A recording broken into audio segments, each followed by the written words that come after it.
तो दोस्तों आपका फिल्मी चीटी चैनल पर स्वागत है और आज मैं एक्सप्लेन करने वाला हूं 2017 में आई मूवी अज्जी को। इस फिल्म की कहानी एक बच्ची के बलात्कार से जुड़ी है, तो इस टॉपिक पर अगर फिल्म नहीं देख पाते तो इस वीडियो को ना देखें। बाकी जो दिल के मजबूत हैं वो इस फिल्म की कहानी सुन सकते हैं। तो मूवी की शुरुआत में हम देखते हैं कि एक बूढ़ी दादी और एक औरत जिसका नाम लीला होता है वो एक छोटी बच्ची मंदा को ढूंढ रहे होते हैं। काफी ढूंढने के बाद मंदा उन्हें नाले के किनारे पड़ी मिलती है एकदम जख्मी हालत में। मंदा को वो घर ले जाते हैं और फिर एक पुलिस ऑफिसर आता है उनकी रपट लिखने। मंदा का किसी ने बड़ी बेरहमी से बलात्कार किया था, उसके गुप्तांग से खून बह रहा था और चेहरे पर चोट के निशान थे। मंदा की अज्जी ब्लाउज में अल्टर करने का काम करती थी, तो उन्होंने मंदा को भेजा था लीला के कपड़े देने। लीला वैश्यावृत्ति का काम करती थी और उस जगह रहती थी जहाँ सभी उसके पेशे के लोग रहते हैं। तो ऑफिसर अज्जी से कहता कि इतनी रात में इतनी छोटी बच्ची को उस एरिया में भेजा ही क्यों।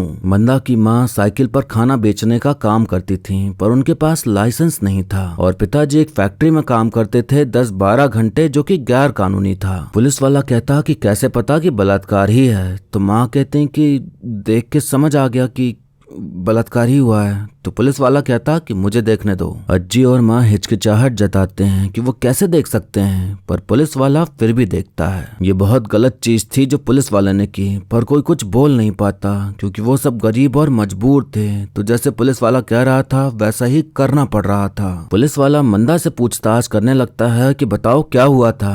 तो मंदा की हालत नहीं थी कि वो कुछ बोल पाए। तो लीला कहती कि आप FIR लिखो ना। ऑफिसर कहता कि FIR किस बात की लिखूं जब कुछ पता ही नहीं है, इसे बताने तो दो कुछ। मंदा बताती है कि जिसने उसके साथ ये सब किया उसने काला चश्मा पहन रखा था। तो लीला नाम लेती है धावले नाम के आदमी का, जो कि काला चश्मा पहन के ही चलता था। धावले का नाम आते ही पुलिस वाला कहता कि अब इसे आराम करने दो, कल मैं डॉक्टर लेके आता हूँ। तो अज्जी कहती कि ऐसे कैसे, उस धावले की छानबीन तो करो। पुलिस वाला कहता कि चलो ठीक है, मैंने की पूरी छानबीन, लेकिन रिपोर्ट लिखने से पहले मुझे तुम लोग की भी छानबीन करनी पड़ेगी। एक धंधे वाली, एक बिना लाइसेंस का धंधा करने वाली, एक छोटी लड़की जो रात को वैश्याओं के मोहल्ले जाती है। क्या पता इसका बाप ही इसका दलाल हो, और क्या पता मंदा अंडर एज धंधे वाली हो। इस घर में सब गैर कानूनी टाइप का काम करने वाले लोग हैं, लेकिन तब भी मैंने बोला कि मैं संभाल लूंगा, पर नहीं। ठीक है चलो थाने, अब क्या कर सकते हैं। धावले का बाप विधायक है, वो तो निकल जाएगा, लेकिन तुम लोग 2-3 साल के लिए जेल तो पक्का जाओगे। पुलिस वाला उनकी मजबूरी का फायदा उठाते हुए उन्हें डरा रहा था कि अगर पुलिस कंप्लेन करी तो वही फंसेंगे। तो बेचारी माँ कह देती हैं कि हम कुछ नहीं कहेंगे, आपको जैसा करना है आप करो। माता पिता अपने अपने काम में लग जाते हैं। जैसे मंदा के साथ वो सब होना कोई बड़ी बात नहीं है। माँ अज्जी को समझाती हैं कि इस बारे में कोई भी किसी से बात नहीं करेगा। लीला चुपके से अज्जी को एक पोस्टर के पास लेके जाती है जिसमें धावले की फोटो बनी हुई थी। लीला कहती है अज्जी इसे भूल जाओ, इससे पंगा मत लो। इसने अगर तेरे को, विभा को, मुझको सबका बलात्कार किया ना, तब भी इसको कुछ नहीं होगा। शुक्र मनाओ कि मंदा जिंदा है, अब पुलिस के पास मत जाओ तो ही अच्छा है। सबके सो जाने के बाद अज्जी पोस्टर में से धावले का चेहरा काट लेती हैं और फिर अगली सुबह मंदा को उसका चेहरा दिखाते हुए पूछती हैं क्या यही वो था। तो मंदा कुछ नहीं बोल पाती और उसका पेशाब छूट जाता है। इतना डर गई थी, सहम गई थी मंदा उस हादसे के बाद कि उसका फोटो तक देख के उसकी हालत खराब हो जाती थी। मंदा का दर्द कम हो सके इसके लिए अज्जी जड़ी बूटी लेके आती हैं। अज्जी लीला को फोन करके धावले के अड्डे का पता पूछती हैं। तो लीला बताती है कि वो पुलिस वाला आया था मेरे पास, नाम पता सब कुछ लेके गया है मेरा। ये सब बताने का उसका यही मतलब था कि वो इस लफड़े में नहीं पड़ना चाहती, नहीं तो वो पुलिस वाला उसके काम को बंद करा देगा और फिर उसके लिए भी जीना मुश्किल हो जाएगा। मंदा ने सुन लिया था कि अज्जी पता पूछ रही हैं, तो मंदा हिम्मत करके उन्हें पता बता देती है जिस जगह उसके साथ गलत हुआ था। अज्जी की अब बहुत उम्र हो चुकी थी, उनसे ठीक से अब चला भी नहीं जाता था। हर वक्त उनके घुटने में दर्द रहता था, लेकिन फिर भी वो जाती हैं उस जगह जो जगह मंदा ने बताई थी। वहाँ एक चारपाई बिछी थी जिसे देख उन्हें रोना आ जाता है, ये सोचते हुए कि इसी जगह उस दरिंदे ने उनकी पोती को अपनी हवस का शिकार बनाया था। उधर पुलिस वाला डॉक्टर लेके आता है मंदा का इलाज कराने के लिए। जोर जबरदस्ती करने की वजह से वजाइना की स्किन फट चुकी थी और हर वक्त खून बहता रहता था, तो डॉक्टर उसी की स्टिचिंग कर रहा था। पुलिस वाला किसी फीमेल नहीं मेल डॉक्टर को लाया और वही टॉर्च दिखाने में पड़ा हुआ था, जो कि कई मायनों में काफी हद तक गलत था। पर कोई बोले तो बोले क्या। अब अगले दिन अज्जी एक कसाई वाले के पास जाती हैं जो कि उनका काफी पुराना मित्र था। वो उससे कहती हैं कि मुझे मांस काटना सीखना है, तो कसाई ना नुकुर करने लगता है कि वो नहीं सिखाएगा, पर अज्जी जिद पर आ जाती हैं तो कसाई को मानना ही पड़ता है। वो दोस्त तो था ही, लेकिन अज्जी को हमेशा से पसंद भी करता था, तो इसीलिए मान गया। नींद में मंदा को हर रोज वही सब आता था, एक भयानक सपना बनकर, जिसके चलते वो डर के उठ जाती थी और बिस्तर खून और पेशाब से भर जाता था। अज्जी अब मांस काटना सीखना शुरू कर देती हैं। जो मांस वो काटती थीं, वो बाहर कुत्तों को खिला देती थीं। अज्जी रात में फिर से धावले के अड्डे पर जाती हैं तो उसे धावले दिखाई पड़ता है नशा करते हुए। तभी वहाँ उसका साथी उम्या आता है जो कि लड़की का पुतला लेके आया था। धावले उस पुतले के साथ अपनी घिनौनी गंदी हरकतें करना शुरू कर देता है, जिसे देख इंसान सोच में पड़ जाए कि कोई इतना गंदा कैसे हो सकता है। ये सब कुछ अज्जी देख रही थी और उन्हें समझ आ रहा था कि जब ये एक पुतले के साथ इतना घटिया गंदा काम कर सकता है तो फिर न जाने इसने मंदा के साथ क्या किया होगा।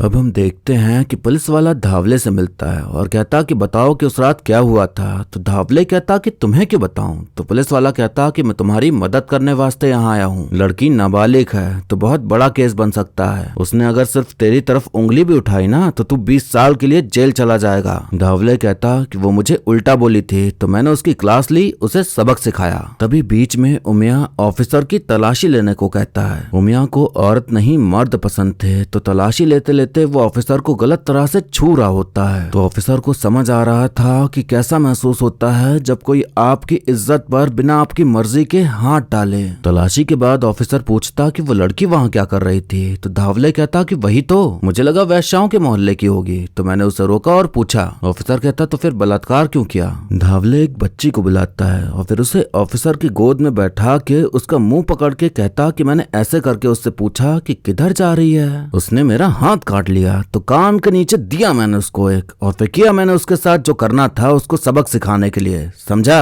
ऑफिसर कहता है इस काम का ज्यादा पैसा लगेगा क्योंकि केस नाबालिग का है। तो धावले कहता कि तू फायदा उठा रहा है मेरा। तो ऑफिसर कहता कि मैंने हर केस आपका निपटाया है बिना आप तक खबर पहुंचे। धावले कहता कि इसी बात का तो पैसा देते हैं, जाओ अब निकलो यहाँ से। पुलिस ऑफिसर धावले के पिता को फोन करके कहता कि आपका लड़का सहयोग नहीं जता रहा है, अपनी चला रहा है और एक्स्ट्रा पैसा लगेगा। तो पिता उसकी ज्यादा सुनते नहीं और कम पैसे में काम करने को कह देते हैं। अब एक शाम मंदा के पिता आते हैं हाथ में पट्टी बांधे हुए। फैक्ट्री की मशीन में उनका हाथ आ गया था तो बहुत बुरा जख्म था, शायद उस हाथ से वो कभी काम ही ना कर पाए। ये जानने के बाद माँ को दुख होता है कि हाथ नहीं मतलब नौकरी नहीं, नौकरी नहीं तो कमाई नहीं, कमाई नहीं तो घर का खर्चा कैसे चलेगा। अज्जी मंदा को एक लेप देती हैं और कहती हैं कि जिस जगह पर तुम्हें दर्द हो रहा है, जहाँ से खून बह रहा है, वहाँ लगा लो, खून बहना बंद हो जाएगा। मंदा कहती कि खून बहना बंद हो गया तो मैं बड़ी कैसे होंगी। तो अज्जी कहती कि ये किसने कहा। तो मंदा कहती कि आपने ही तो बोला था कि जिस दिन खून निकलेगा समझो तुम बड़ी हो जाओगी। अज्जी कुछ नहीं बोल पाती और उनके आंखों में आंसू आ जाते हैं। अब अज्जी फिर से धावले के अड्डे पर जाती हैं तो देखती हैं कि उसके पिता वहाँ आते हैं और धावले को चप्पलों से पीटते हैं। उसने जो किया था उसके लिए ये मार तो सुई की नोक के बराबर थी। अब अज्जी जाती हैं लीला के पास तो देखती हैं कि एक लड़की बुरी तरह जख्मी पड़ी है। उसकी ये हालत धावले ने की थी क्योंकि उसने उसके साथ करने से मना कर दिया था। अज्जी कहते हैं कि ये तो बलात्कार का केस है। तो लीला कहते हैं कि धंधे वाली का बलात्कार कहाँ माना जाता है अज्जी। मंदा अज्जी के कहने पर खुद ही अपने जख्मों पर मलहम लगाती थी ताकि जल्दी से सही हो जाए। अज्जी मुंह पर खूब सारा क्रीम पाउडर लगाकर वैश्या बन के धावले के पास जाती हैं और उसे अपने साथ करने के लिए कहती हैं। धावले नहीं मान रहा था क्योंकि वो बूढ़ी थी, पर दादी ऐसी ऐसी बातें बोलती हैं उसे जिससे कि वो उतावला हो जाए उनके साथ करने के लिए। नशे में धुत धावले आखिरकार मान ही जाता है और उन्हें एक खोपचे में लेके जाता है। वो फिर से नानुकुर करने लगता है तो अज्जी उसकी मर्दानगी को ललकार देती हैं। ऐसा कुछ कह देती हैं जो मैं बता नहीं सकता, लेकिन वो सुनकर हर आदमी तिलमिला जाता है। तो धावले भी तिलमिला गया और उन्हें थप्पड़ मारने लगा, लेकिन अज्जी तब भी उसे रिझाने में लगी हुई थी और फिर वो उनके साथ करने की कोशिश करता है। इस कोशिश के दौरान अज्जी थैली से कैंची निकालती हैं और उसके उस अंग को काट देती हैं जिसमें उसकी मर्दानगी बसती थी। उसकी मर्दानगी कटते ही वो झटपटाने लगता है, तड़पने लगता है और खूब सारा खून बहने के बाद वो नरक की ओर प्रस्थान कर जाता है। अज्जी उसका अंग लेके कुत्तों को खिला देती हैं ताकि कोई सबूत न रह जाए। जिस इंसान ने उनकी बच्ची के साथ इतना गलत किया, उस इंसान के पास जाना, उसे रिझाने का नाटक करना, उससे मार खाना, ये सब अज्जी के लिए आसान नहीं था। लेकिन अज्जी ने अपनी जान दांव पे लगा दी सिर्फ अपनी बच्ची को इंसाफ दिलाने के लिए। अज्जी घर जाती हैं तो देखती हैं कि मंदा अपने बिस्तर पे नहीं है। वो माता पिता के कमरे में जाती हैं तो मंदा वही उनके साथ सो रही थी, तो ये देख वो चैन की सांस लेती हैं। अज्जी ने जो चाहा वो कर डाला और उनका मकसद पूरा हुआ, तो वो आराम से बैठ जाती हैं और फिर इसी कहानी के साथ ये मूवी यहीं पर खत्म हो जाती है।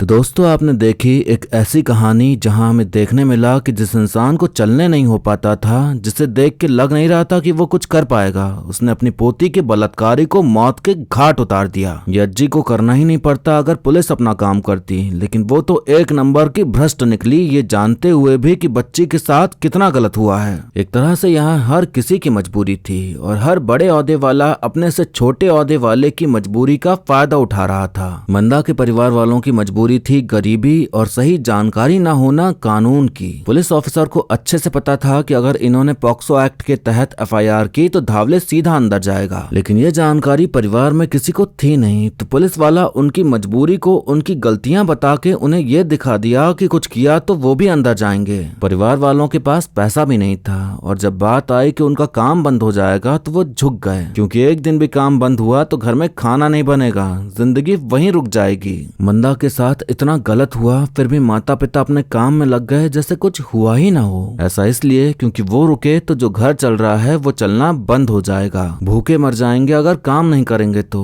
उनके पास और किसी परेशानी के बारे में सोचने की ताकत ही नहीं थी। मन में ये भी था कि हम जैसों के साथ तो ऐसा ही होता है, तो बगावत करके कुछ नहीं होना बल्कि और उल्टा नुकसान ही होगा। तो हिम्मत नहीं थी उनके अंदर कि अपना सब कुछ दांव पे लगा दें अपनी बच्ची के इंसाफ के लिए, क्योंकि अगर सब कुछ दांव पे लग जाता तो इंसाफ पाने के बाद भी उनका इंसाफ पाना कुछ मायने नहीं रखता, क्योंकि सब कुछ तो खत्म हो चुका होता। सिर्फ अज्जी थी जो चाहती थी कि कुछ तो करे कोई, लेकिन कोई कुछ करने को राजी नहीं था, तो अज्जी ने खुद ही सब कुछ कर डाला। पुलिस वाले की मजबूरी थी अपनी नौकरी बचाना। धावले नेता का बेटा था, तो पुलिस वाला जैसे ही ईमानदारी दिखाने की कोशिश करता तुरंत उसकी नौकरी जाती या उसके साथ ही कुछ हो जाता। तो उसकी भी अपनी मजबूरी थी कि उनका साथ दे, हालांकि वो कई जगह गलत था। मंदा के जख्मों को खुद देखना और फिर मेल डॉक्टर लाना, कुछ सीन्स हैं जिन्हें आप देख के अनकंफर्टेबल फील करने लगोगे और शायद आप मूवी बीच में ही बंद कर दो। ये फिल्म फैमिली के साथ आप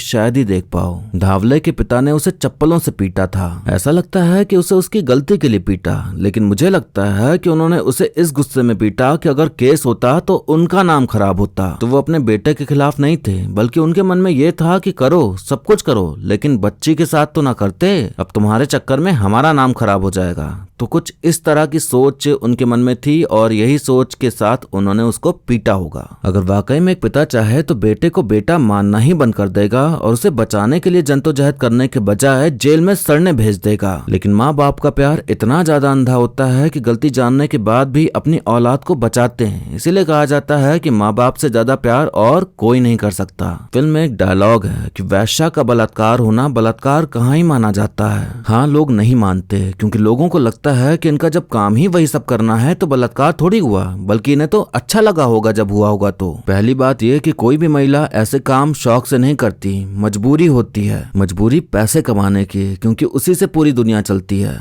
अगर कोई आदमी उस औरत के पास जाता है जो वैश्यावृत्ति का काम करती है, पर औरत नहीं करना चाहती, लेकिन आदमी फिर भी करने की कोशिश करता है जबरदस्ती, तो वो भी बलात्कार ही कहलाएगा। फर्क नहीं पड़ता कि औरत क्या करती है क्या नहीं, अगर उसकी इच्छा नहीं है तो नहीं है। फिर अगर अगर आप उसकी इच्छा बिना कुछ करते हैं तो उसे बलात्कार करना ही माना जाएगा, भले वैश्या ही क्यों ना हो, उसकी भी अपनी इच्छा हो सकती है। मंदा के साथ जो हुआ वो बहुत ज्यादा गलत हुआ। बहुत ज्यादा मुश्किल होता है ऐसे हादसे से उभर पाना, क्योंकि वो हादसा सदमा बन के दिमाग में छप जाता है और हर रोज याद आते हुए आपको डराता है कि कहीं ये दोबारा तो नहीं होगा। भले मंदा को इंसाफ मिल गया, लेकिन ये बता पाना मुश्किल है कि वो इस सदमे से कब तक उभर पाएगी। अज्जी ने उसके बलात्कारी को तो मार डाला, पर मंदा को भी अब एक लड़ाई लड़नी होगी, खुद को आगे बढ़ाने की, खुद को मजबूत बनाने की, खुद को ये हिम्मत देने की कि जब वो बाहर दुनिया में निकलेगी तो फिर से उसके साथ ऐसा कुछ नहीं होगा। डर पर काबू करके साहस दिखाने की लड़ाई मंदा के लिए अभी बाकी है।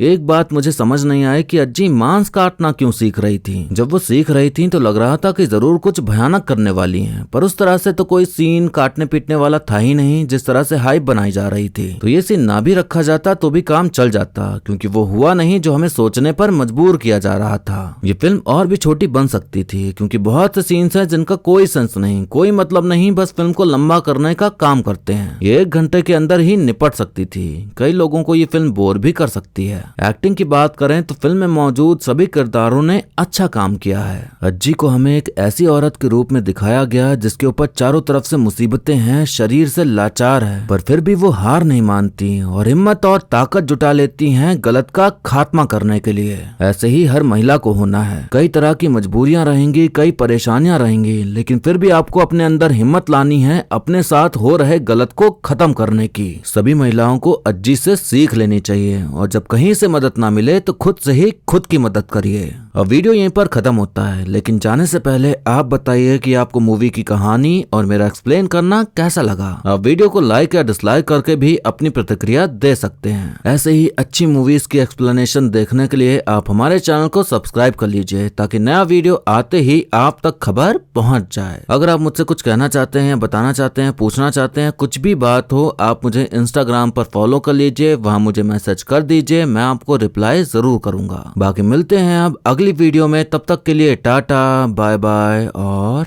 नमस्ते।